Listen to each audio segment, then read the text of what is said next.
la sesión. Y bien, esta vez nos acompaña la licenciada Alma Nayeli Pimentel, directora de Soluciones Alternas del Estado de Colima, quien nos hablará sobre la experiencia que ha tenido la justicia alternativa en el Estado.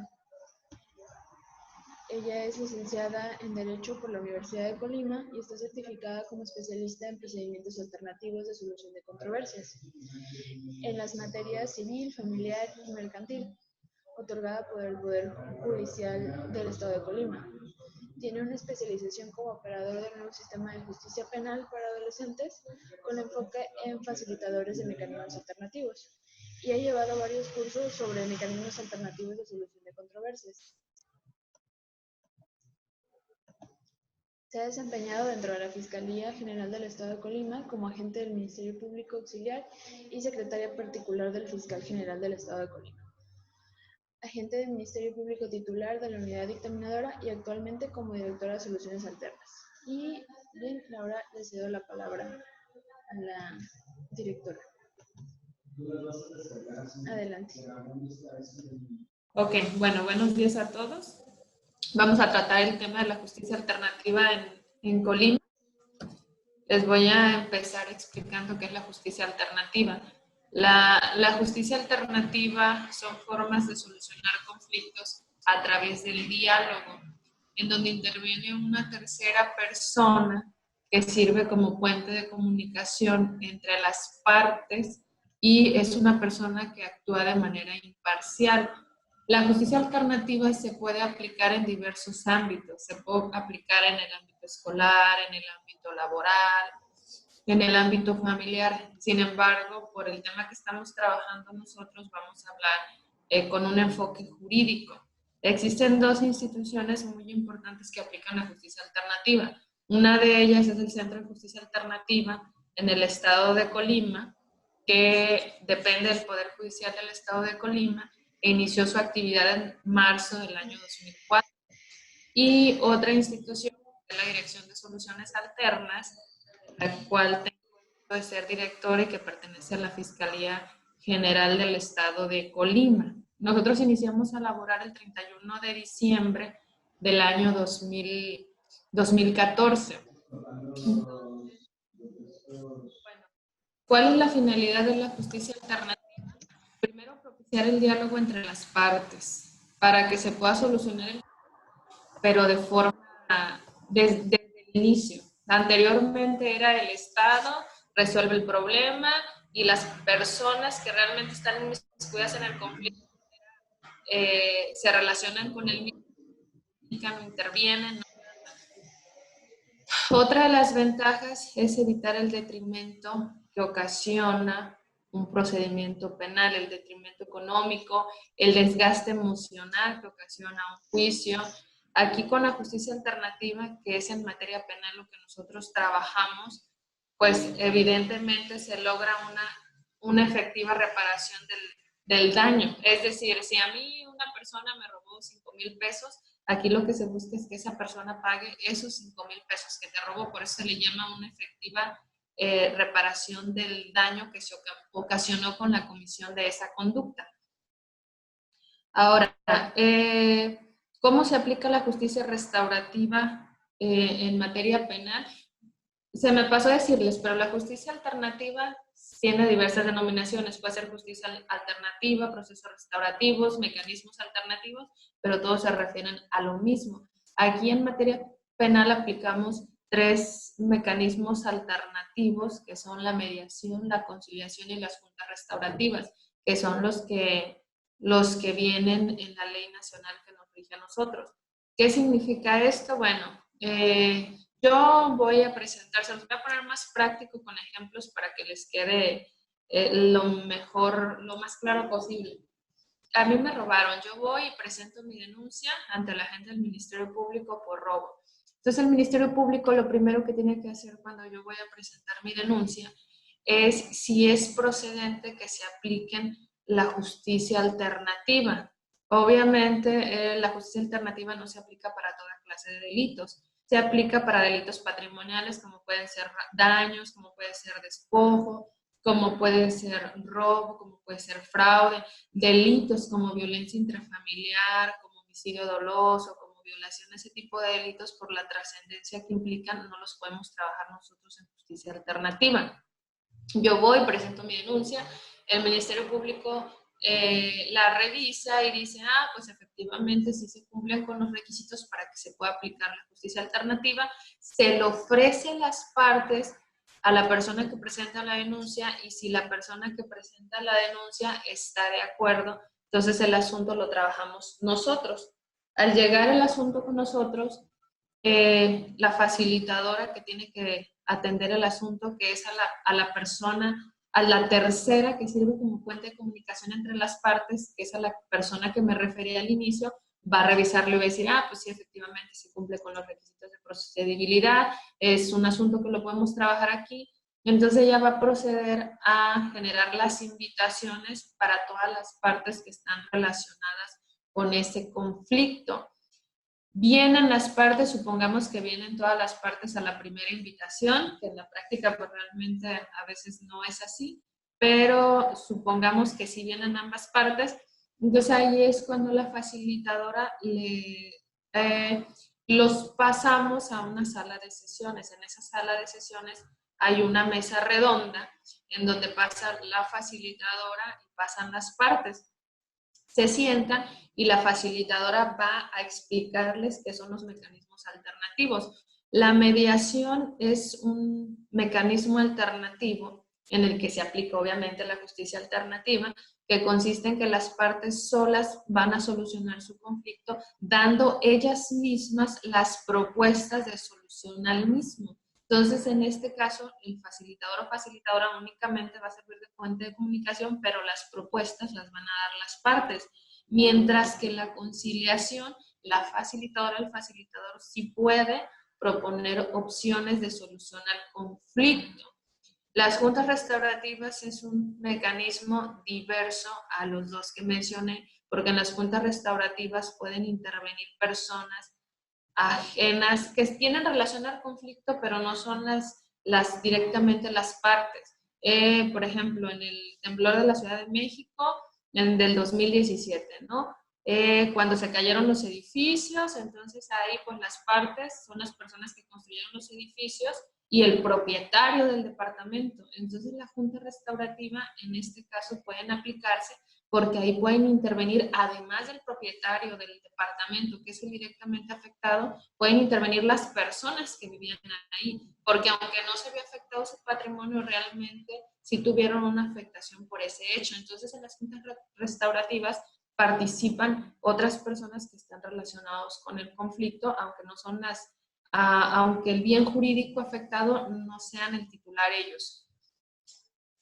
A ver, entonces una vez que ya están las partes en la sala de sesiones, ya están ahí en la mesita redonda, ya les expliqué quiénes participan, se les explican los principios. Los principios que rigen la justicia alternativa en materia penal, pues son uno, la voluntariedad. Las partes deben de estar aquí por convicción, no porque alguien los coaccionó para venir a aplicar esa justicia alternativa, deben de estar por voluntad propia. Otro es la imparcialidad, que significa que la persona, facilitador o facilitadora que interviene, pues no está a favor ni en contra de ninguna de las partes. Es un mecanismo gratuito, no se les cobra absolutamente nada por el servicio. Se rige también por el principio de honestidad, es decir, que las partes tienen que hablar con toda sinceridad, ya que lo que se habla en un mecanismo alternativo no debe de salir de aquí, ni el facilitador puede servir como testigo en un procedimiento penal. En el supuesto que las partes aquí no se arreglen, él no puede fungir en el proceso penal como testigo. Entonces, todos esos principios son los que nos rigen y los que una vez en la sala de sesiones se les va a explicar a las personas que acuden con nosotros. Las etapas de los mecanismos, bueno, primero llegan, se sientan en la mesita redonda que ya mencioné, se les explican los principios, se les pregunta si desean participar. Si las personas desean participar, en ese momento se va a firmar una hoja que contiene los principios que les acabo de explicar y ellos deben de decir si aceptan. Si aceptan, se va a continuar se les explican las reglas que nos rigen, los principios que ya les dije, las etapas de los mecanismos. Una vez que se les explica esto, van a hacer uso de la voz las partes que intervienen. Es por turno, se les pide que tengan respeto. Si las partes desean salir a hacer una llamada, a tomar agua, se les da toda la libertad para que lo hagan. Los abogados no pueden intervenir en los mecanismos alternativos. Si las partes desean entrar con un abogado y ambas están de acuerdo, los abogados pueden ingresar. Sin embargo, no pueden intervenir en los mecanismos. Es nada más las partes, porque precisamente lo que se persigue con la aplicación de los mecanismos alternativos es que sean ellas mismas quienes solucionen el conflicto y quienes les hagan saber a su contraparte cuál es su sentir y su emoción respecto al asunto, porque solamente así se puede solucionar de fondo el tema. Una vez que se les da el uso de la voz a las partes, se les va a solicitar que formulen propuestas de solución al conflicto. Evidentemente hay muchas técnicas que se pueden aplicar porque son sesiones en donde se inmiscuyen muchas emociones y muchos sentimientos. Hemos tenido sesiones de homicidios culposos en donde los familiares de la persona fallecida pues evidentemente trae una carga emocional bastante complicada. Entonces ahí a veces lo que quieren es escuchar a la otra parte respecto a cómo fue que ocurrió el hecho, el por qué. Entonces sí se aplican muchas técnicas, se formulan preguntas. Es una cuestión, algunas sesiones son fáciles, algunas son bastante complicadas. Se les pide que digan sus propuestas de solución al conflicto, por ejemplo, en este caso de homicidio culposo, pues qué piden para solucionarlo. Ahí generalmente pues la ley marca una cantidad, ¿no? Sin embargo, sabemos que una vida pues no jamás va a poder ser pagada, pero sí se les pide que formulen sus propuestas de solución. Si la otra parte escucha, si la otra parte acepta, pues se soluciona el problema, pero siempre es una estira y afloja, no sé, en un robo. Si una parte quiere 5,000 pesos, la otra dice, no, te doy 5, te doy 4, y la otra, bueno, te doy 4,500. Entonces siempre en las sesiones es una estira y afloja hasta que ambas partes realmente logran una solución satisfactoria a su conflicto. Si se logra esa solución satisfactoria, se va a firmar un documento que nosotros denominamos acuerdo reparatorio. De hecho, así lo marca la ley, un acuerdo reparatorio. Este es un documento en donde se establecen las cláusulas a las cuales llegaron todas las partes del conflicto. Hay acuerdos reparatorios que son de cumplimiento inmediato y hay acuerdos reparatorios que son de cumplimiento diferido. ¿Cuál es la diferencia? Bueno, en el caso, por ejemplo, del robo, si la otra parte me está pidiendo 5 pesos y yo en ese momento traigo los 5 pesos, pues le voy a decir, ¿sabes qué? Sí te voy a reparar el daño y aquí traigo el dinero que tú me estás pidiendo. En este supuesto se hace el acuerdo de que me hicieron entrega de esos 5 pesos y de que yo con eso me doy por reparada del daño causado. Ese es un acuerdo reparatorio de cumplimiento inmediato. Mientras que un acuerdo reparatorio de cumplimiento diferido es aquel en donde yo digo, bueno, me estás pidiendo 5 pesos, pero yo nada más traigo 2. Entonces los otros 3 te los voy a traer dentro de un mes. Entonces el acuerdo reparatorio de cumplimiento diferido es aquel que se prolonga en el tiempo. Si es inmediato, nosotros informamos a la gente del Ministerio Público para que archiven el problema y ya se termine. Si el acuerdo reparatorio es de cumplimiento diferido, nosotros tenemos un área que se llama área de seguimiento. Esa área de seguimiento, el facilitador que trató el asunto, una vez que celebre el acuerdo reparatorio, que ambas partes lo firmen, lo va a derivar a esa área que nosotros tenemos, denominada área de seguimiento, cuya función principal será, como su nombre lo dice, dar seguimiento para que ese acuerdo reparatorio que se celebró se cumpla en todos sus términos, es decir, va a estar al pendiente de la fecha en que se tiene que realizar el pago. Si las partes no van, ella tiene varias funciones, la persona, como son hacer llamadas telefónicas, acudir al domicilio y llevar aquellas acciones tendientes a que el acuerdo reparatorio se cumpla. Supongamos que el acuerdo se cumplió con el área de seguimiento, igual se le informa a la gente del Ministerio Público para que la gente del Ministerio Público termine el asunto, lo archiva. Si no se logró el cumplimiento de ese acuerdo reparatorio, aún con todas esas acciones que lleva a cabo el área de seguimiento, entonces se le informa al Ministerio Público que el expediente no puede terminar porque no se reparó el daño completamente. Entonces, ¿qué pasa en ese caso?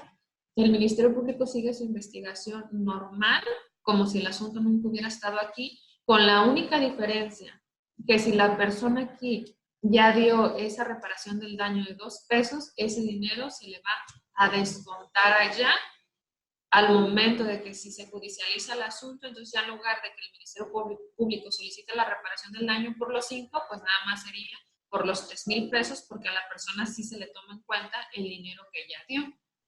Eso es básicamente lo que nosotros hacemos en esta área. ¿Cuáles son los problemas a los que nos enfrentamos? Bueno, en primer lugar, hay algunos abogados que no quieren que el asunto se derive para el área de seguimiento. ¿Por qué?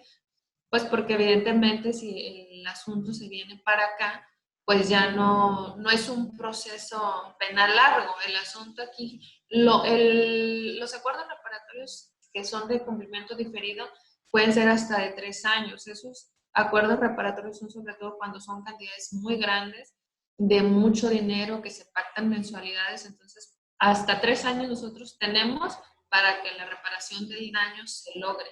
Ya un acuerdo reparatorio en donde se van a pagar más de 3 años, entonces ya nosotros no lo podemos ver, podríamos ver hasta los 3 años.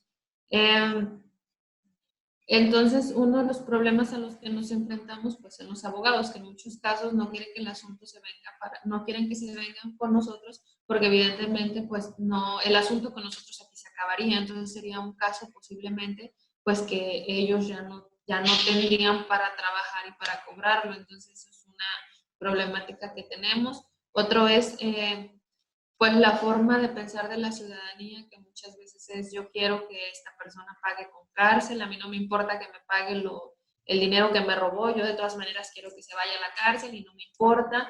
Entonces es otra problemática. Sin embargo, hemos estado avanzando mucho estadísticamente. Somos una dirección relativamente corta, apenas tenemos 5 años trabajando. En cuanto a acuerdos reparatorios, en el año 2015, por ejemplo, se celebraron únicamente 467 acuerdos reparatorios, mientras que en el año 2016 fueron 590. Ahí ya tenemos un aumento en acuerdos reparatorios de 123 acuerdos, mientras que en 2017 se celebraron 719 acuerdos reparatorios, que en comparación con el año 2016 estamos hablando que es una... En 2017 tenemos 1025 acuerdos reparatorios. En comparación con el año 2017, que fueron 719 acuerdos, pues estamos hablando de un aumento de 306 acuerdos reparatorios. 2019 cerramos con 1,205 acuerdos reparatorios, son 180 acuerdos reparatorios más en comparación con el 2018. Y las cantidades que se han recuperado por concepto de reparación del daño a las víctimas de los delitos fueron: en 2015 se recuperó 1,140,000 pesos, en 2016 2,558,160,18 pesos, en el año 2017 fueron 2,920,064 pesos, en el año 2018 fueron 4,609,000, mientras que el año 2019 lo cerramos con 11,343 pesos.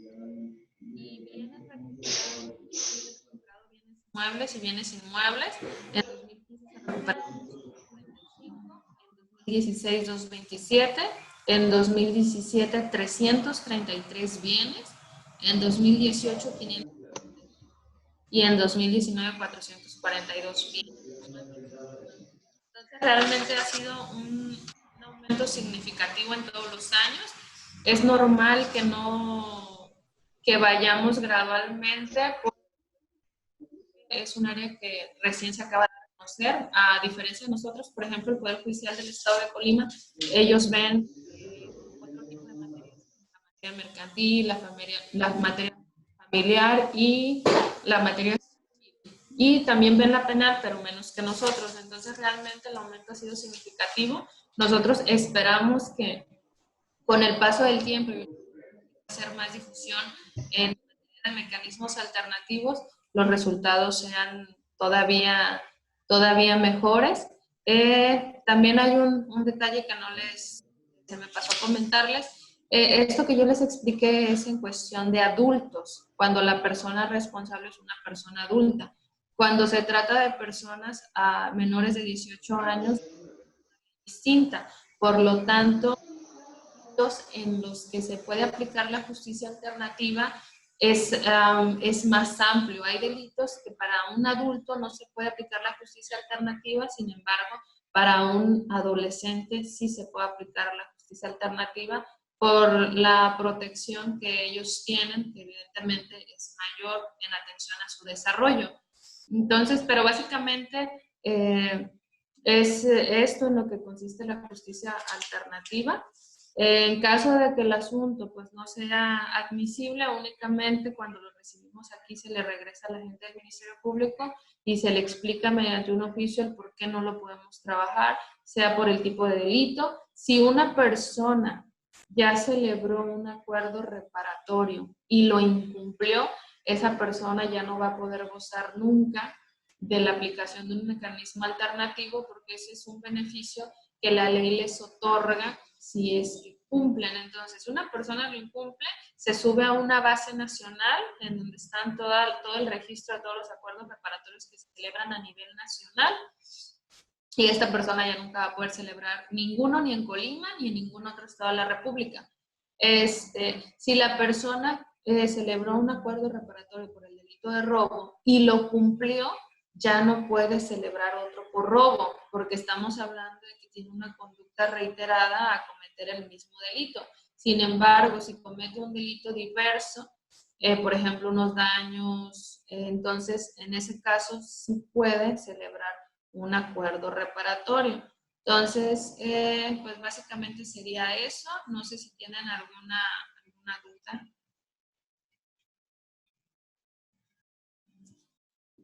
Muchas gracias. Yo sí tengo alguna duda. Bueno, usted mencionó que hace falta una mayor difusión, digo, de la justicia alternativa. Es un problema que hemos visto, que de hecho, o sea, no solo en Colima, sino en el resto del país. ¿De qué forma usted considera que se puede mejorar esta parte de la difusión de estos mecanismos y de la justicia alternativa, especialmente aquí en el estado de Colima? Este tipo de charlas, fíjate que sí ayuda bastante. Se pueden dar seminarios en la Casa de la Cultura Jurídica de la Corte, se han dado algunos por parte del Poder Judicial del Estado. Puede ser mediante redes sociales también, ya se han distribuido algunos videos, se ha distribuido entrevistas también con su servidora. Entonces eso la verdad es que ha ayudado bastante, tan ayudado que ha habido gente que al ver este video ha venido a solicitar el servicio a nosotros. Nada más ahorita qué bueno que mencionas eso. Nosotros para poder intervenir se requiere que exista una denuncia previa de la persona. Entonces cuando la gente viene con nosotros a solicitar el apoyo, con mucho gusto se le brinda, los mandamos a la agencia del Ministerio Público a formular su denuncia y ya derivan el asunto de aquí. Pero se han servido mucho la difusión en redes sociales, que ha sido mediante videos, mediante entrevistas. Este tipo de conferencias hacen falta, en eso sí no se han distribuido tantas, y quizás algún seminario, algún curso también estaría genial. Bueno, de esa forma terminamos con esta última sesión y pues agradecemos a todos los participantes. Gracias. Gracias, hasta luego.